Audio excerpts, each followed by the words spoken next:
The wedding hall buzzed with music and chatter, chandeliers casting diamonds of light across polished tables. Guests shifted impatiently as the bride's veil slipped again, exposing a tangled mess of hair. The makeup artist's hands trembled, and whispers spread like wildfire. Just then, a middle-aged man in a simple shirt stepped forward, holding an old pair of silver scissors, their handles dulled by time. "Let me," he said calmly. The room froze. Several guests chuckled. "A street barber thinks he can fix the bride's hair," someone sneered. But within minutes, his hands worked with effortless grace. Strands fell into place, the veil draped like silk, and the bride's reflection bloomed into that of a goddess. Chatter turned to awe, and then someone whispered, "Wait, wasn't he once a Hollywood stylist?" The city of Los Angeles had a way of swallowing people whole. Neon lights dazzled on Sunset Boulevard. Paparazzi cameras flashed like lightning in summer storms. And stars were born, celebrated, and forgotten in the span of a single season. This ever-churning world of glamour, there was one man who once stood steady, quiet, unshakably gifted: James Miller. James wasn't a man who sought attention. He never wore the flashy suits his clients loved, never lingered long at after-parties, and never gave interviews unless pushed into them by his agency. Yet despite his quiet nature, his reputation carried further than any headline could. He was the man who transformed ordinary hair into living works of art. On red carpets, when the question, "Who are you wearing?" echoed like a mantra, another whispered question always followed: "Who did your hair?" More often than not, the answer was James Miller. The rise James's journey had begun humbly enough. As a boy growing up in a working-class family in Ohio, he had watched his mother struggle to keep a small beauty salon running out of their basement. He spent hours sweeping the floor, collecting stray curls and clippings, listening to the hum of hairdryers and the laughter of women who left his mother's chair with renewed confidence. At first it was only chores, but one day, when he was 12, his mother handed him a pair of scissors and asked him to trim her bangs. His hands trembled, but when he snipped, something inside him clicked. Hair, he realized, wasn't just hair.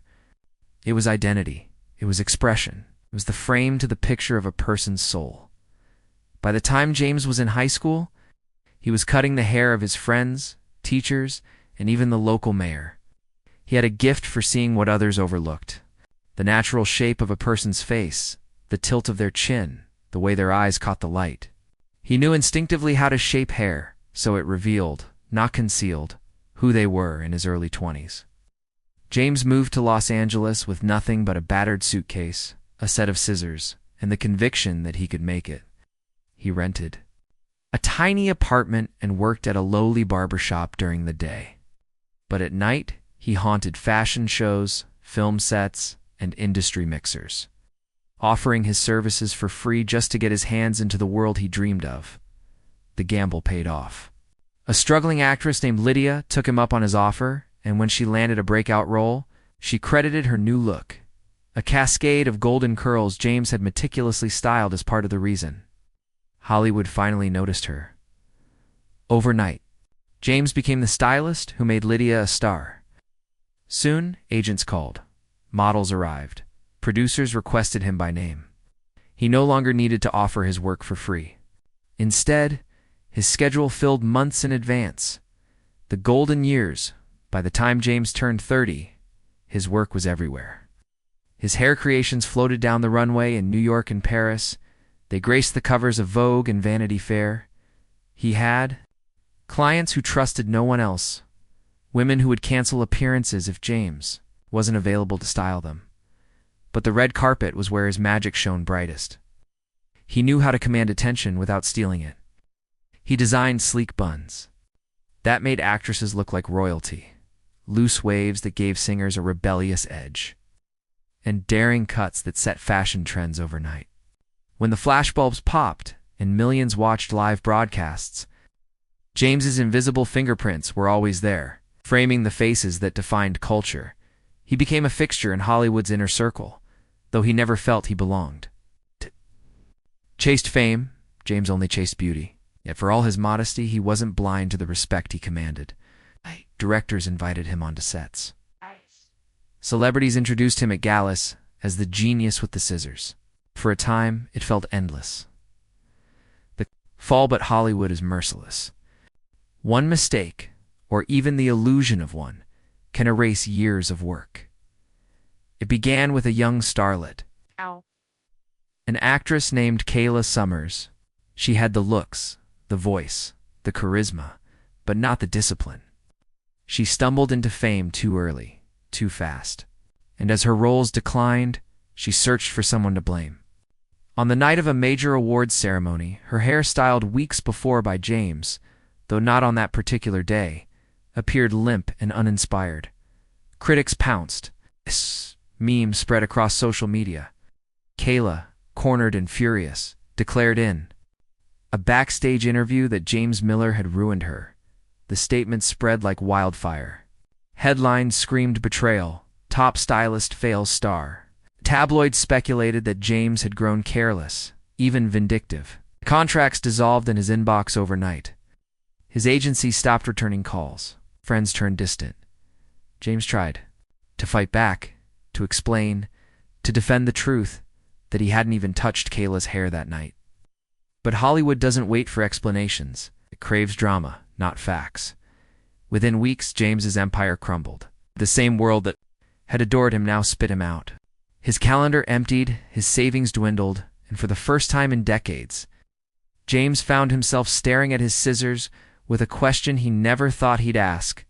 Was it all over? Exile James sold his condo in Los Angeles. He packed away his framed magazine covers and awards, storing them in a box he never opened again. He boarded a bus heading east, farther and farther away from the city that once crowned him king. He eventually landed in a modest town in Pennsylvania, a place where no one cared about red carpets or designer gowns. He rented a storefront tucked between a diner and a hardware shop and painted a sign above the door, Miller's Cuts to the townsfolk. He was simply James the Barber. They didn't know or care about the Hollywood years. They only knew he gave fair prices, listened more than he spoke, and always managed to send people out his chair a little taller than when they walked in. James told himself he was content. The frenzy of fame was gone, replaced by quiet routines. Opening at 9, sweeping hair into neat piles, chatting with truck drivers and factory workers, handing out lollipops to restless kids. It was ordinary. It was steady. And yet, in the quiet hours after closing, when the scissors lay silent, James sometimes wondered if he had buried a part of himself too deep to recover. Still, he endured. For years, the town barber shop became his sanctuary. The man who once shaped Hollywood stars was now shaping the lives of everyday people. And maybe, he thought, that was enough. The bell above the barbershop door jingled, a sound James had heard thousands of times before. But that afternoon, when the leaves outside swirled like fire-colored confetti in the crisp autumn air, the sound carried with it something unusual. Urgency. A young man no older than 25 stumbled inside, his suit jacket wrinkled as if he had grabbed it in haste. His tie hung loose, his hair uncombed, and his hands fidgeted with a white envelope as though it might vanish if he let go. "Are you James Miller?" the young man asked, voice unsteady. James nodded. He had just finished trimming an older gentleman's hair and was brushing clippings from the chair. "That's me. What can I do for you?" The young man hesitated, his eyes darting around the small shop. He took in the faded photographs of baseball teams on the wall, the jar of lollipops on the counter, the worn leather chairs that had seen countless stories. Nothing about this place suggested glamour or fame. And yet, something in James's calm gaze made him speak. "My sister. She's getting married this Saturday," the stylist canceled. "She's panicking. Everyone's panicking." Someone in town said, "You're good with hair." "Really good?" James gave a faint smile. "I know my way around a pair of scissors." The young man leaned forward, desperation breaking through his pride. "Please, we don't have anyone else. My family, we don't have time to look. Wedding is in 3 days." James paused, the broom still in his hands. weddings. He had done dozens of them in another life.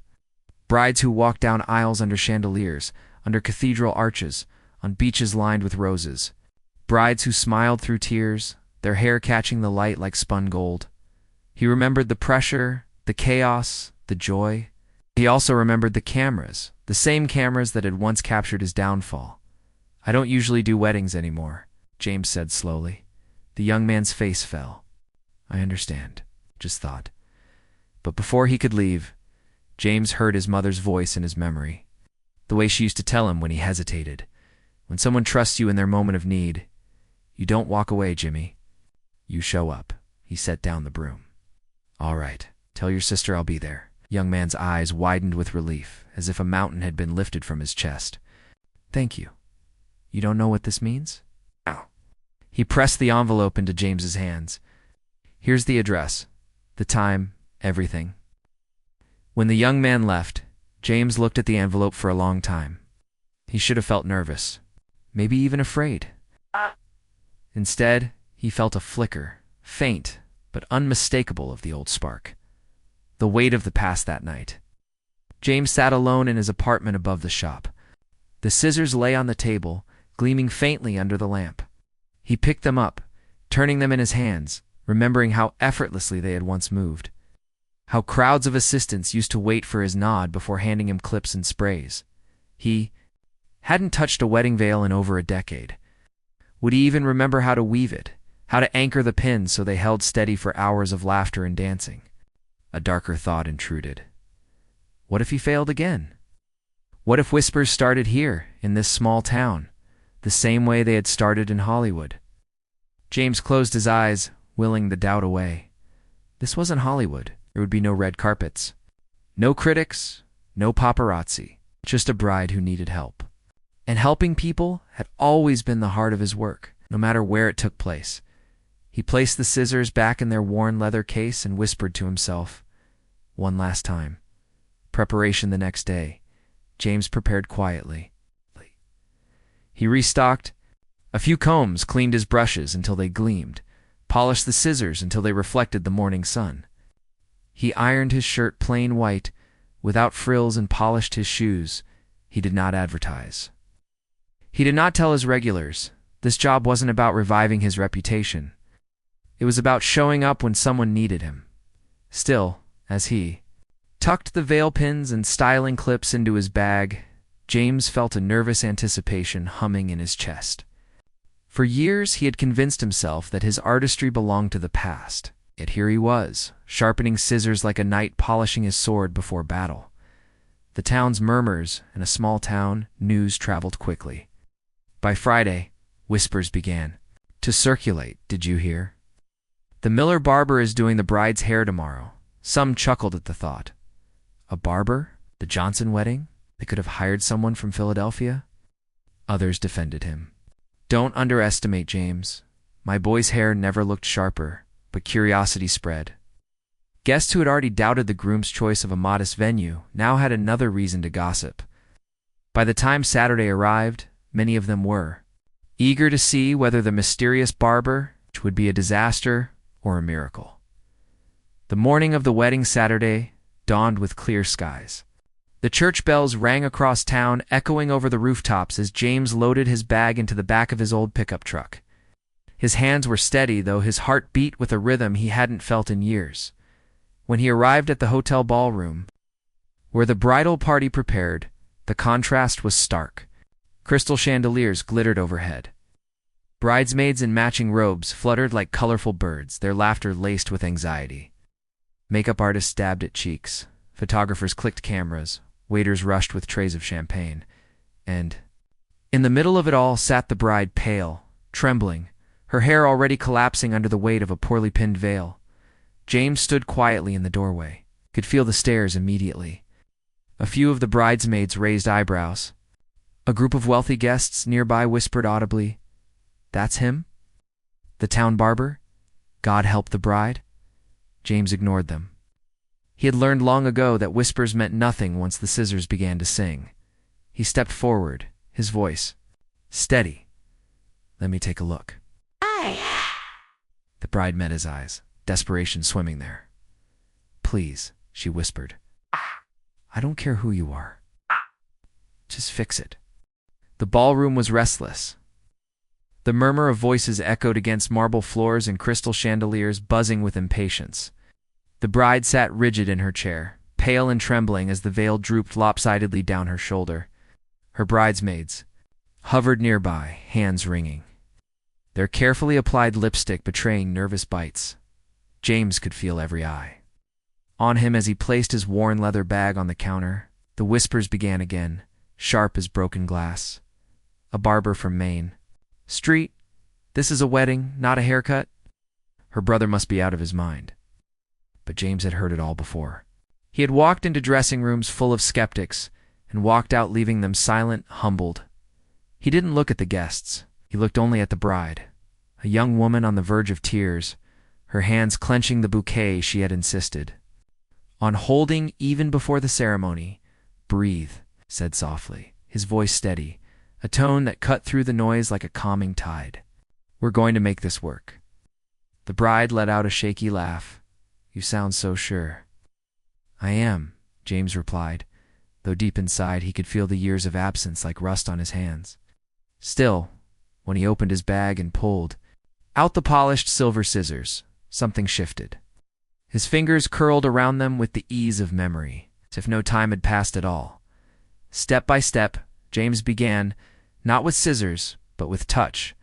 He lifted the bride's hair gently, letting the strands slip through his fingers.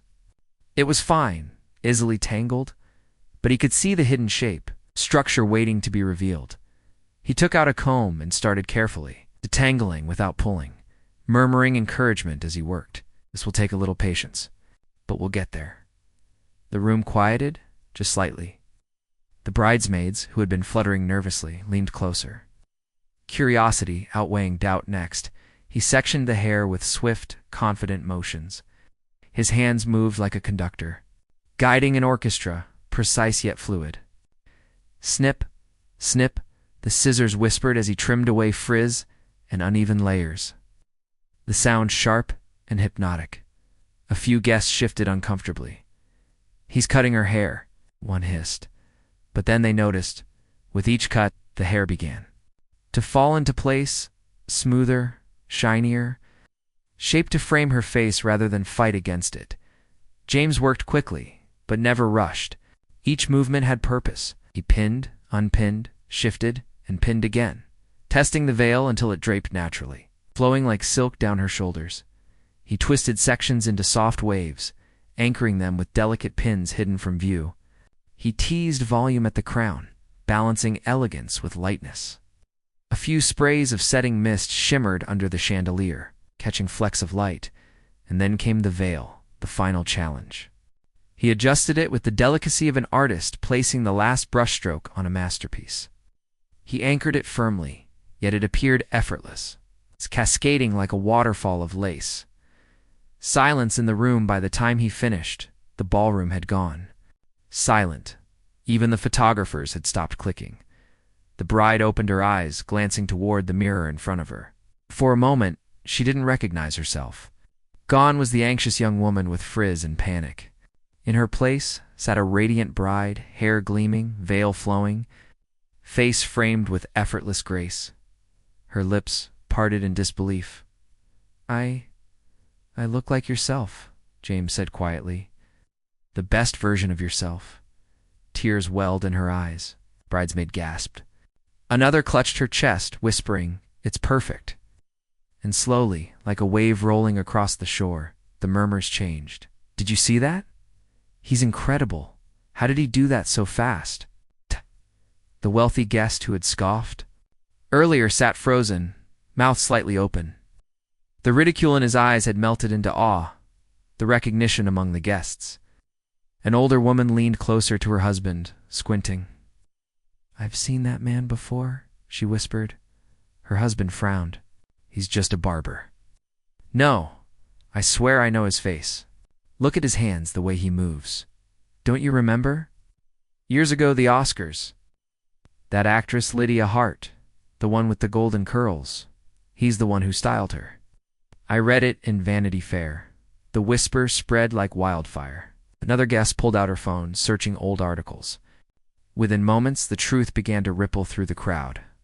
That's James Miller, the Hollywood stylist. But he disappeared years ago. All at once, the ballroom was buzzing, not with ridicule, but with astonishment. James's inner world, James, however, heard none of it. He wasn't doing this for recognition. He wasn't doing it for whispers or praise. He was doing it for the young woman in the chair, who now looked at her reflection with tears of joy instead of fear. As he stepped back, setting down his scissors, he felt a swell of something he hadn't allowed himself to feel in years. Fulfillment. The artistry, the connection, the transformation. It was all still there. Alive in his hands. The bride stood, turning to embrace him before she even thought of etiquette. "Thank you," she whispered fiercely. "You saved my wedding." James smiled gently, patting her shoulder. "It was always yours to save. I just helped." The applause when the bride walked out toward the ceremony. The guests erupted into applause, not just for her beauty, but for the quiet man who had made it possible. James stood in the corner, slipping his tools back into the leather case. He didn't bow, didn't acknowledge the crowd. Old habits from Hollywood whispered at him to take the attention, but he ignored them. This moment wasn't about him. And yet deep down he knew something had shifted. The artist he thought he had buried had returned, and the world had noticed. The ceremony music swelled, a bright ribbon threading through the hall, and then dissolved into applause that rolled like thunder. James lingered in the corridor, where the air was cool and undecorated by flowers or spectacle. A thin line of sunlight fell across the carpet, cutting the hallway in half, and he stood with one shoe on light, the other in shadow, as if his body had drawn a map of indecision. The ballroom doors parted. Guests spilled into the passage like water, searching for a lower place, talking, laughing, wiping at their eyes, already reaching for their phones. Some noticed him immediately. A few slowed, then stopped. One woman clasped her hands, as if a private prayer had just been answered, and she'd found the saint responsible. "Mr. Miller." The father of the bride said, his voice graveled thick with emotion. His tux looked 2 decades old and 2 sizes tight, but the dignity in the way he carried it made the fabric irrelevant. "I believed I would give my daughter away today. I didn't realize I'd also be handing her a memory that would never sour. You gave that to us." James opened his mouth to deflect the praise habit, but the man pressed on, squeezing James's forearm. "I don't have the right words, so I won't waste yours. Thank you." He nodded, letting the sentence settle between them. "Congratulations," James said. "She's radiant because she's happy. Hair only tells the truth that's already there." Coughs sounded behind them. The wealthy guest who'd sneered earlier stood with his wife, a porcelain flute of champagne balanced precariously in his fingers. His expression had been recalibrated from superiority to apology, an adjustment that didn't sit easily on his features. "I owe you an apology," the man said, eyes darting toward the floor and back. "I misjudged badly." "It happens," James said, and meant it. He had been misjudged so thoroughly himself that he'd learned to treat the act like weather and pleasant. Sometimes violent, always passing. "If you ever consider private clientele," the man added, fumbling for a business card, "my wife would." His wife pinched his sleeve gently. "We're grateful," she said simply. "That's all." James accepted the apology with a nod that felt like closing a small door without locking it. From deeper in the ballroom, the band loosened into a soft standard. Laughter climbed the walls. Waiters surfed past with plates like small moons. James could slip away now, he thought. His part of the story had never been the celebration. It was the stitch you couldn't see that kept the dress from falling apart. He preferred to vanish with his thread still intact.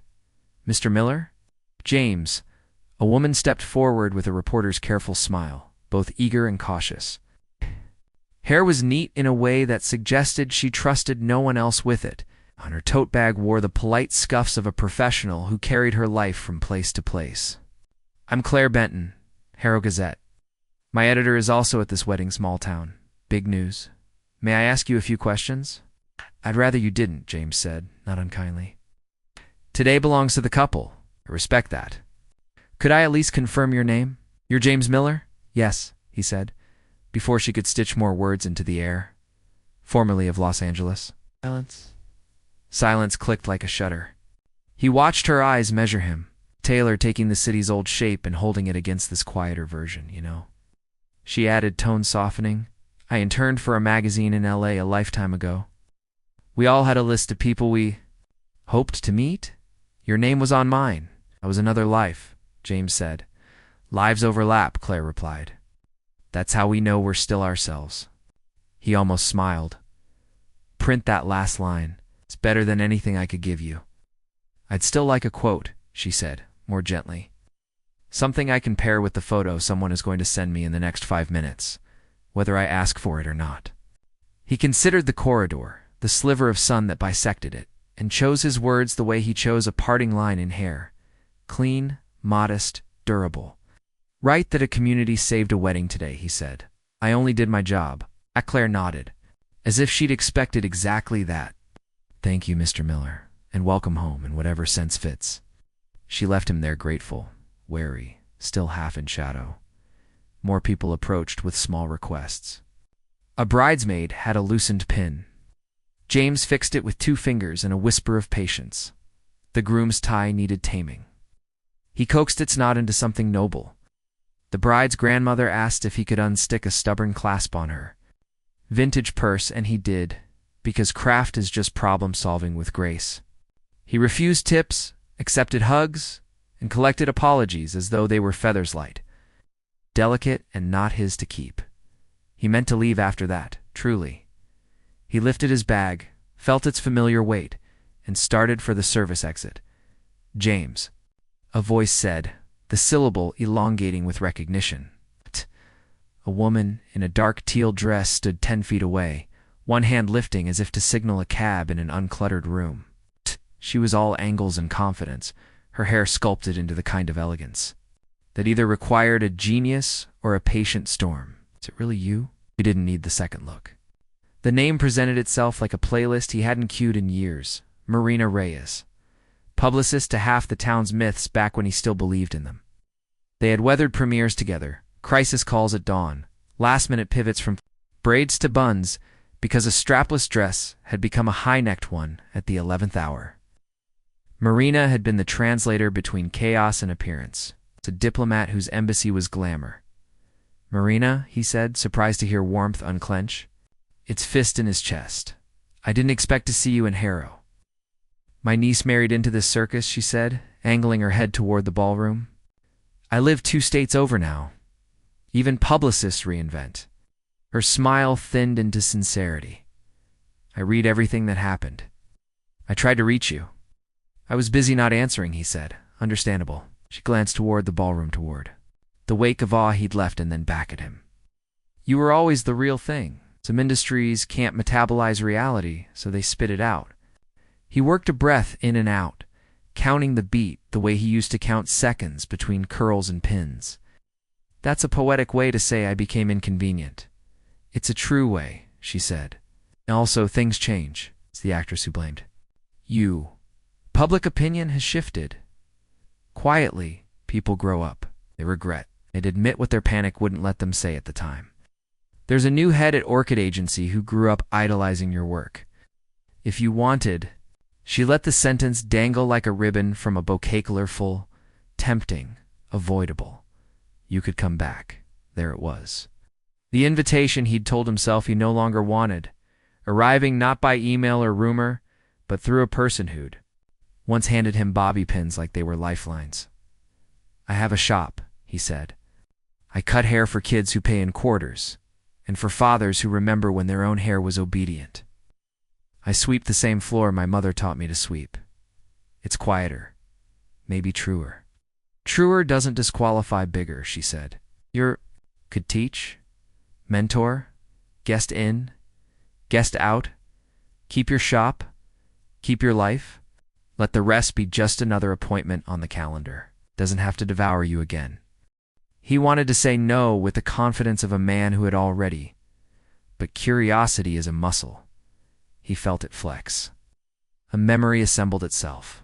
The runway hum. The electricity of a camera flash hitting a style at the exact moment it deserved to be immortal. He missed none of the noise. He missed the clarity, those rare seconds when the right choice revealed itself, as if it had been waiting patiently for him to find it. Just think about it, Marina said. No pressure. And if you want to make the rumors work for you, don't do anything tonight. Let the town talk.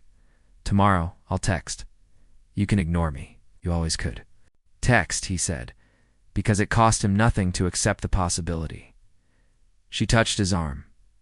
I'm proud of you, she said, not for the hair, for leaving when it didn't love you back. He didn't know where to file that sentence. So he put it somewhere near gratitude and let it rest. Back inside, the first dance washed over the room. The bride floated, weightless in her own body, the veil a soft comet's tail. James watched from the doorway. He never tired of that look. One people wear when they realize they belong inside their own lives. Phones began to chime. A few guests craned their screens toward one another. It's already online, someone murmured, excitement wrapped in the guilt of gossip. Local posts, then regional. A caption under a photo snapped just after the ceremony. The Barber on. Main Street is a legend. We just didn't know it. Claire, efficient as weather, passed James in the hall with a nod that looked like a well-edited paragraph. I went with your quote, she said. But to be honest, I didn't need more. The photo speaks. He could feel the attention acquiring shape in the room, a subtle pressure change, like air ahead of thunder. He should leave. He knew what came after this. Strangers arriving with praise that felt like a debt, old contacts translating compliments into contracts, offers disguised as lifelines. Floods always begin as a suggestion. He slipped out through a service door into the hush of evening. The sky had the honest color of dishes left to dry in a clean rack. His truck sat at the edge of the lot, patient as a dog. He placed his bag carefully on the passenger's seat and sat for a while with the door open, listening to nothing. His phone vibrated. Unknown number. He almost let it die. Unknown. I don't know if this is still your number. It's Kayla. Could we talk sometime? I owe you an apology. He stared at the message until the screen dimmed on his inaction. He didn't feel triumph. He didn't feel triumph. Didn't feel vindicated. Felt old grief unspool an inch and stop, as if testing the air. Another buzz. Rena. No pressure means no pressure. But you should know, your name is trending. In the kind parts of the internet, that's rare. Sleep on it. He drove home with the windows cracked, the October air cutting clean lines through his thoughts. The town glided past in domestic postcards, the darkened diner with its sign still buzzing like a stubborn firefly. The hardware store window crowded with leaf blowers that would never all sell. The hollowed-out movie theater that kept its marquee. Lights on out of habit. He parked behind the shop, climbed the narrow stairs to his apartment, and placed the leather case on the table the way a sailor places a hat on a hook after remembering weather. He did not open the box in the closet where the old magazines and awards lived. He left them to their silence. Instead, he brewed tea, then turned off every light but one, and cleaned his scissors until they held a pale moon on each blade. When sleep finally came, it brought no dreams only, a sense that the ground under him had shifted 3 degrees, enough to change a horizon. Not enough to demand a new map? He opened the shop on Monday the way he opened it every day. Blinds high, bell alive, floor swept into the future. But even ritual couldn't keep the world from visiting. A line formed by 9:30, some of them regulars, some of them new. A few of them just curious enough to convert curiosity into a trim. Morning, James, said Mr. Whitaker, a retiree whose eyebrows required quarterly diplomacy. Did I see you on the internet? My granddaughter says you're trending like a casserole recipe. Haircuts are casseroles, James said. Everything in the right pan held together by heat, done at the edges first. Eileen laughed, and the shop exhaled into something warm and unafraid. It struck him then. Maybe he didn't have to choose between the small and the large. Maybe attention could pass through a place without breaking it. The way light falls through a clean window and leaves the glass whole. His phone vibrated again. Claire an email with a link to her column, compassionate and spare. Marina calendar. Invite, he did not accept or decline. And a third message, unsigned but carefully written. You don't know me. I'm not famous. I start chemo next week. If you have time, Would you cut my hair the night before? I want to remember myself. I heard you're the kind of person who knows how to do that. He placed the phone face down, shocked by how quickly a path appears if you stop pretending you need a map. His scissors felt light in his hand. The bell rang again. The day moved forward. The way hair grows invisibly, inevitably, toward the next necessary cut. The bell over the shop door jingled, though James had already turned the lock. He looked up from wiping down his counter and saw the bride framed in the evening light. Cardigan draped over her shoulders, veil traded for a simpler kind of grace. Her reflection doubled in the window, half inside the shop, half in the fading street. She lifted a small frame, tapping it gently against the glass, as if to knock without sound. James hesitated, then turned the deadbolt. The door opened with a sigh, and the cool air of dusk drifted in with her. "This is for you," she said, handing him the photo. It was a candid shot taken just moments after the ceremony. The bride and groom laughing, heads tilted toward each other, her hair flowing like sunlight braided with lace. The kind of picture that years from now, when dust crept onto the corners of the frame, would still stop hearts with its simplicity. On the back, written in looping script, "You didn't? Just fix my hair. You gave me back my day. Forever grateful, Anna." James swallowed, unable to summon a rehearsed response. He only said, "You look happy, I am," Anna replied. "Because of you." She paused, searching his face as if to measure the weight of her next words. "They're saying you used to be someone famous." James chuckled softly. "I used to be someone busy," she said, smiling. "Now you're someone unforgettable." When she left, the shop felt warmer, as though gratitude itself had lingered behind. James set the photo on the counter beside his scissors. For the first time in years, the tools didn't look like relics. They looked like instruments still capable of making music. The surge by Monday morning, Miller's Cuts was no longer just a quiet barber shop. At 9 o'clock sharp, a line stretched down the block: truck drivers, teachers, teenagers with backpacks, and a scattering of strangers who had driven from neighboring towns after reading about the wedding barber. James blinked at the crowd. He'd never seen his shop full past 3 customers at once. Guess you went viral. Mr. Miller joked his first client of the day. Mr. Whitaker, the retiree with untamable eyebrows. James shook his head.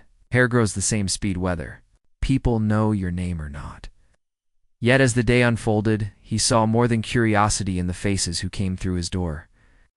A young mother asked for a simple cut, explaining that she hadn't felt pretty since giving birth. A factory worker requested a trim before a job interview, confessing he needed a little confidence to walk into the room. And then there was the message waiting on his phone. "You don't know me. I start chemo next week.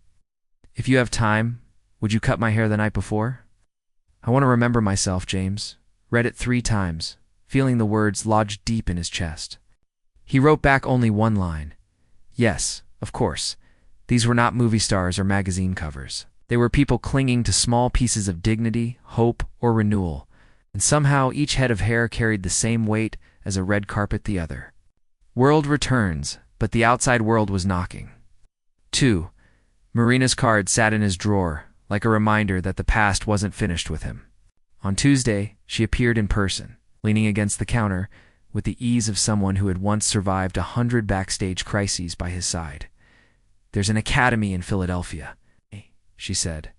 "They're hosting a masterclass series. For top stylists, they want you for 1 day. Teach, demonstrate, tell your story. You'd be paid generously. More importantly, you'd be visible again." James folded a towel, buying time. "I'm not sure visibility is what I need." "You don't need it," Marina replied. "But others do. There are kids out there, stylists, just starting out who've only seen your work in archives. Imagine showing them you're real. That skill outlasts scandal." Her words struck deeper than she knew. He had been a boy once, watching his mother cut hair in their basement, believing art could live in scissors. Maybe some other boy or girl needed to see him still standing. "I'll think about it," he said, and Marina didn't press. She only smiled knowingly, as though she'd already felt the balance tipping, a ghost from Hollywood that evening. James checked his phone and found a new message waiting. "Kayla, Summers. The name alone was enough to sour his mouth with old bitterness. She was the one who had accused him, the one who had turned tabloids into weapons, the one whose panic had shattered his career. Her text was short. I was wrong. I'm sorry, could we meet? I want to explain. He stared at it for a long time. Forgiveness, he knew, was not about erasing the past, but choosing what weight to carry forward. Yet the wound was deep, the scars still visible whenever he thought. Of the years lost, he set the phone down without answering. But the message hovered in his mind all night, threading through his dreams until morning broke with a question he couldn't escape. If the person who destroyed you came asking for absolution, what would you do? The magazine offer by Wednesday, another thread tugged at him. Claire Benton, the reporter who had approached him at the wedding, returned to the shop with a folded copy of the Harrow Gazette. The article sat on the front page, the barber who saved a bride beneath the headline. A photograph captured him mid-motion, veil in hand, focus carved into his brow. Claire had written with restraint, honoring his humility without embellishment. I've had 2 national magazines call me, she admitted. They want to do a longer profile, a comeback story. I won't sell your name unless you agree, but it could help shape how the world sees you again. James exhaled slowly. A profile meant exposure. Exposure meant temptation and danger. But it also meant a chance to reclaim his name on his own terms, not as a scandal but as a craftsman. Looked around his shop, the cracked leather chairs, the jar of lollipops, the floor worn smooth by decades of shoes. Could he protect this sanctuary while stepping back into a world that once burned him? The choice looms by Thursday. James felt like a man balancing on a tightrope between 2 worlds. On one side, his shop. The chemo patient, the mother rediscovering beauty, the father preparing for interviews. Real people, small stories, quiet dignity. On the other, Marina's invitation. Kayla's apology, Claire's article, whispers of redemption. The chance to show that skill could not be erased by scandal. Each night he cleaned his scissors until the steel glowed as if they might whisper the answer back. But they remained silent, reflecting only his face. Friday night, the chemo patient arrived at dusk on Friday. A woman in her 40s, strong shoulders sloped by exhaustion, eyes clear with determination. She sat in his chair and said, I just want to look like myself before I don't anymore. James nodded, and for an hour, the world shrank to the rhythm of scissors and comb. When he finished, she touched her hair and smiled through tears. I feel ready, she whispered. After she left, James sat alone in the darkened shop. He realized then that the decision wasn't about choosing between 2 worlds. It was about choosing how to carry them both, the quiet sanctuary and the larger stage, not as enemies, but as extensions of the same truth. The auditorium in Philadelphia hummed with anticipation. Rows of students, apprentices, and young professionals filled the seats. Notebooks open, phones ready to capture every second. They weren't here for a celebrity or a glossy influencer. They were here for the man whose quiet resurgence had rippled from a small town. Wedding into headlines. James Miller. Backstage, James adjusted the cuffs of his plain white shirt. No tuxedos, no designer scarves. It's just himself, his scissors, and the conviction that what he had to offer wasn't glamour but truth. You ready? Marina asked, peeking her head through the curtain. No, James admitted with a wry smile. But I'm going out there anyway. She laughed softly. That's the right answer. The master clash and James stepped onto the stage. The applause startled him. It wasn't thunderous like the Oscars, but it was warm, genuine, a tide of respect rather than noise. He placed his scissors and combs on the table in front of him and looked out at the sea of faces. Some eager, some nervous, all waiting. I used to think hair was about beauty, he began. His voice carried calm authority, about creating illusions, about making someone camera-ready. But I was wrong. Hair isn't about beauty. It's about truth. The room stilled. Pens paused mid-scratch. When you cut someone's hair, you're not changing them. You're uncovering who they already are. A good haircut isn't a mask. It's a mirror. He demonstrated on a volunteer, a shy young woman, who admitted she'd never thought her face was right for certain styles. James worked gently, trimming, shaping, lifting. He explained every step, not in technical jargon, but in philosophy. The tilt of her chin, the softness of her jawline, the way light touched her eyes. When she looked in the mirror at the end, her hand flew to her. Mouth tears welled. The audience erupted in applause, not for James, but for her, for the revelation of herself she had just witnessed. "This," James said, stepping back, "is why I still love my craft. It isn't about the red carpet. It isn't about fame. It's about this moment when someone sees themselves clearly and feels proud." The students scribbled furiously. Some clapped. A few simply sat in silence, absorbing what he had given them. For the first time in years, James felt not like a man haunted by his past, but like a teacher passing on a torch. Back at the shop the following week, life at Miller's Cuts continued, almost unchanged. Children squirmed in his chair, bribed with lollipops. Retirees told fishing stories. Workers came in before shifts, teachers after long days. The shop had grown busier, yes, but its soul remained intact, the same cracked floor tiles, the same jar of peppermints by the register. James realized he hadn't lost anything by stepping briefly onto a bigger stage. Instead, he had gained perspective, that he could carry both worlds without letting either consume him. Kayla's visit was a Wednesday afternoon when the bell rang, and Kayla Summers walked in. She looked different, not the radiant starlet from tabloids, but a woman softened by time, humbled by experience. No entourage, no sunglasses, just her. James froze, scissors midair. His current client, an old mechanic, glanced between them, sensing tension. Kayla spoke first. "I'll wait." When the mechanic left, James cleaned his tools with deliberate care. Only then did he meet her eyes. "I wasn't sure you'd come," she said quietly. "I wasn't sure I'd let you in," he replied. She flinched, but nodded. "Fair." She sat in the chair, not as a client, but as someone seeking judgment. "I ruined you. I know that now. At the time, I was terrified. Career was slipping, and I needed someone to blame. You were convenient, and I let fear turn into cruelty." James said nothing. He let the silence do its work. "I can't undo what I did," Kayla continued, her voice breaking. "But I can apologize. I can tell people the truth now if you'll let me. I owe you that much." James studied her. He saw not the actress who had once betrayed him, but a woman bearing her own scars. He thought of the chemo patient, of Anna at her wedding, of the young apprentice in Philadelphia. All of them had carried fear. All of them had trusted him anyway. Finally, he spoke. "I don't need you to save my name. I've already taken it back. What I need is for you to forgive yourself. Carrying guilt won't fix either of us." Tears slipped down her cheeks. "Do you forgive me?" He nodded once. "Yes, but forgiveness isn't forgetting. It's choosing not to let anger cut you every day." Kayla exhaled, as though she'd been holding her breath for years.